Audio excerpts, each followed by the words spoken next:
Hi guys, so today I wanted to talk about the Hispanic culture and mental illness and why it's still taboo to talk about mental illness or to seek mental health care. So, I am Mexican American.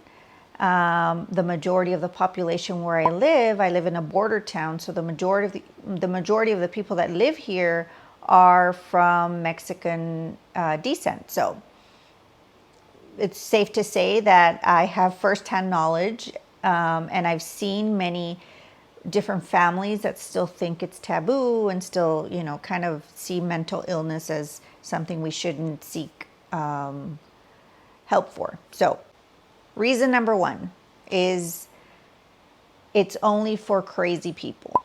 So, going to a therapist, seeking mental health care is only for people that are crazy. Yo no estoy loco. Eso nomás es para los locos. That's only for the crazy people. That is the biggest misconception. You don't have to have a mental illness to seek out therapy. So, if you're going through a lot of stress, if you're going through a life-changing event and you don't seem to know how to handle it,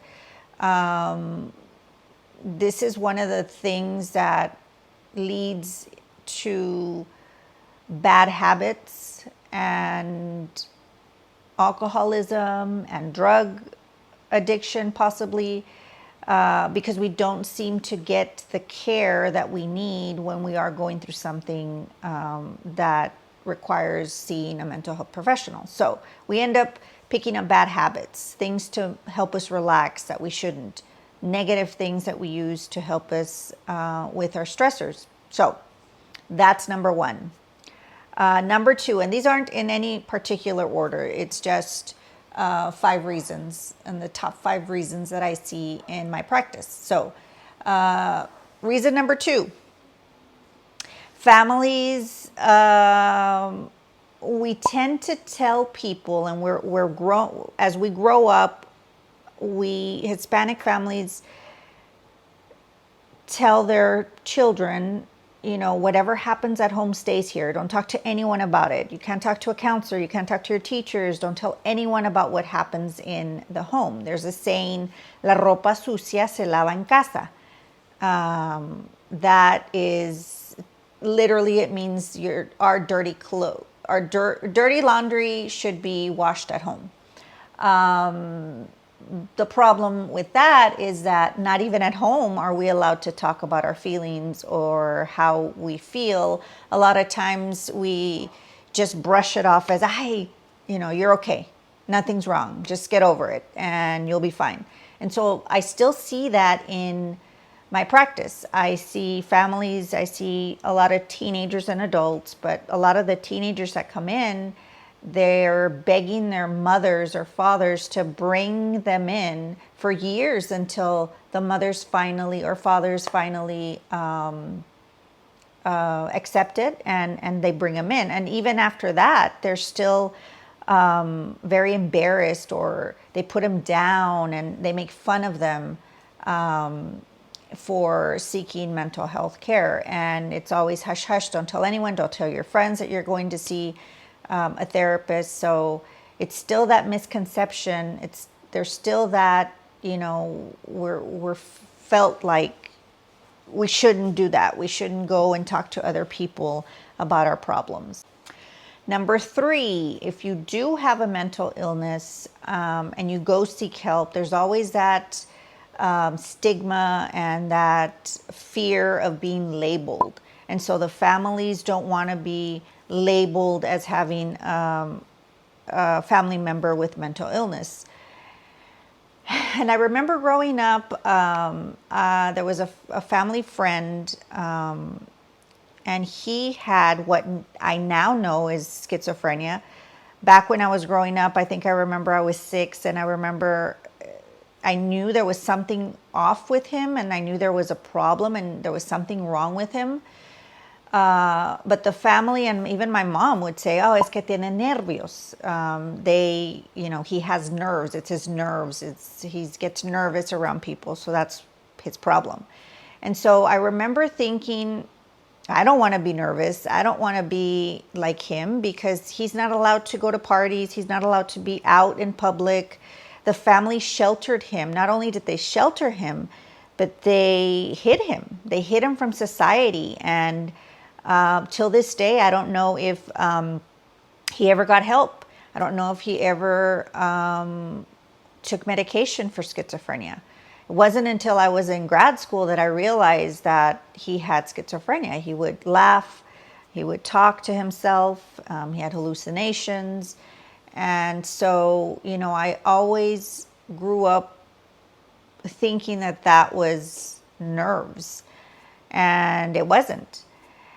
So I remember being in grad school and thinking, I don't want that to ever happen again to anyone. I mean, I felt bad for this guy. I felt, he never got help and he was never able to live his life. And so my mission was always to educate the Hispanic culture, and we've gotten better. It's not the same anymore. It's not seen as super taboo and not to talk about mental illness. People are embracing a little bit more, and we're embracing it, and we're educating people, and we're being more open to it, and I think that's great, but we still have a long way to go. Reason is because of the machismo. There's still a lot of that going on in my area, in the Hispanic culture, in the Mexican culture.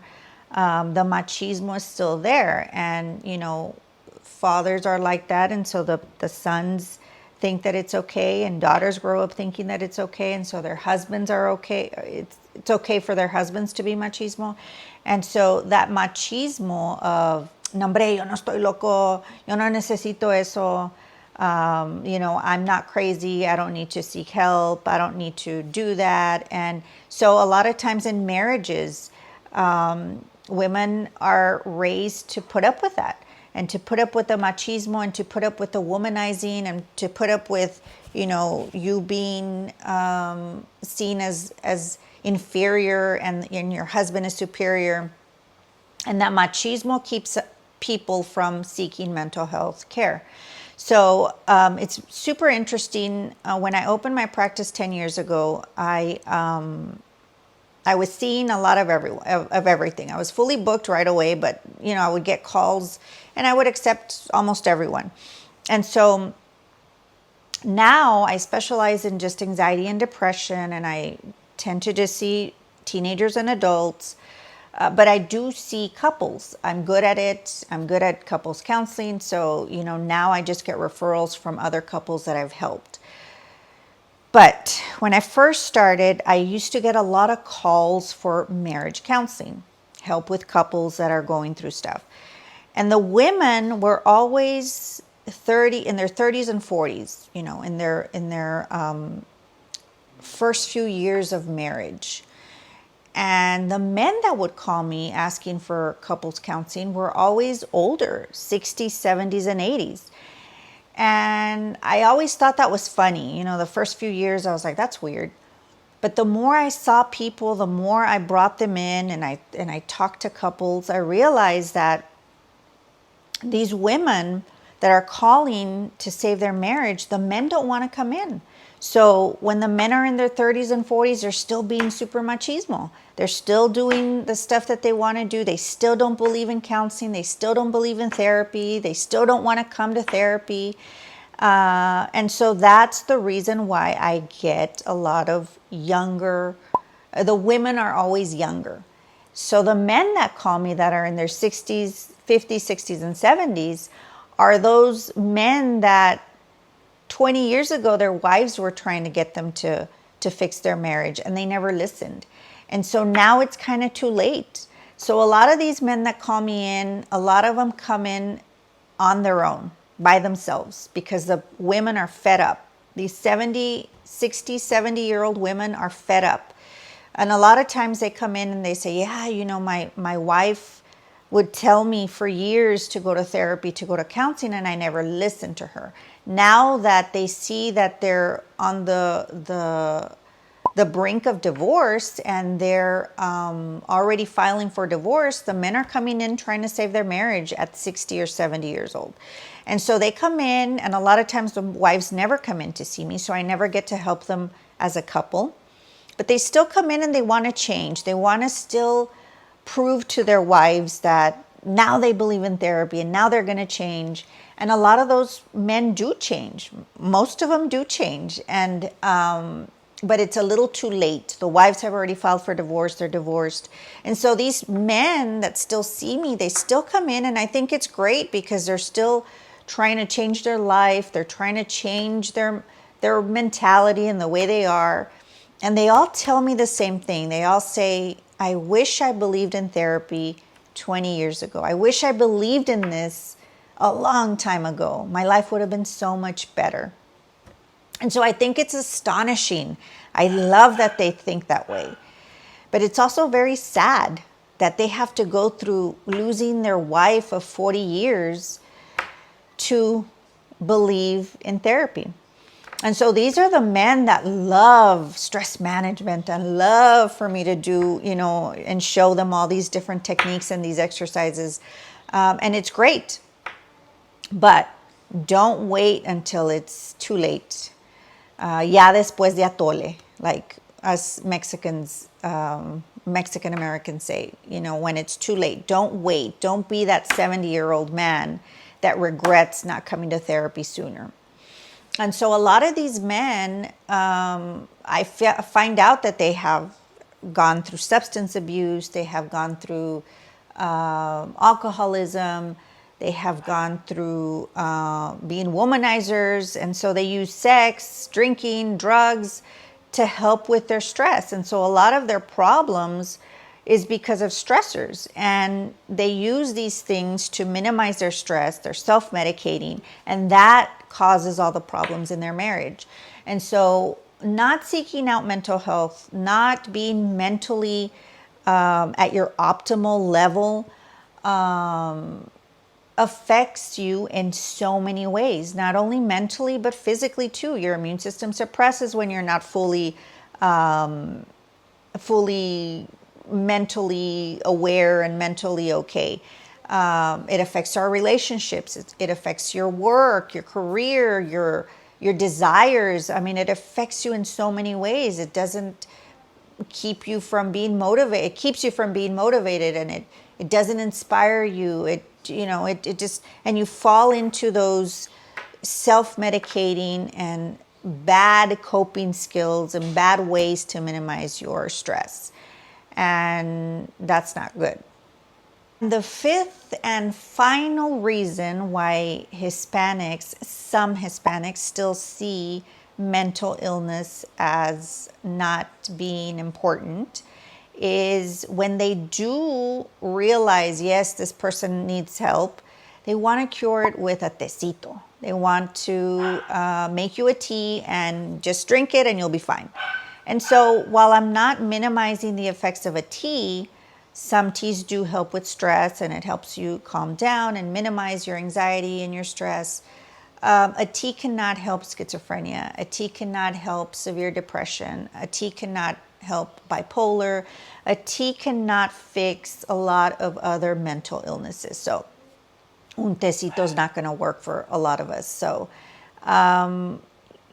just that misconception of just getting over it with a tea or with prayer, not minimizing.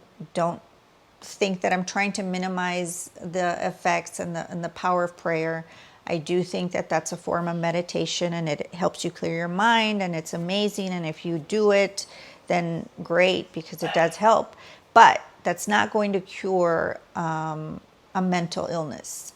And with that, I want to tell you what I do tell some of the parents.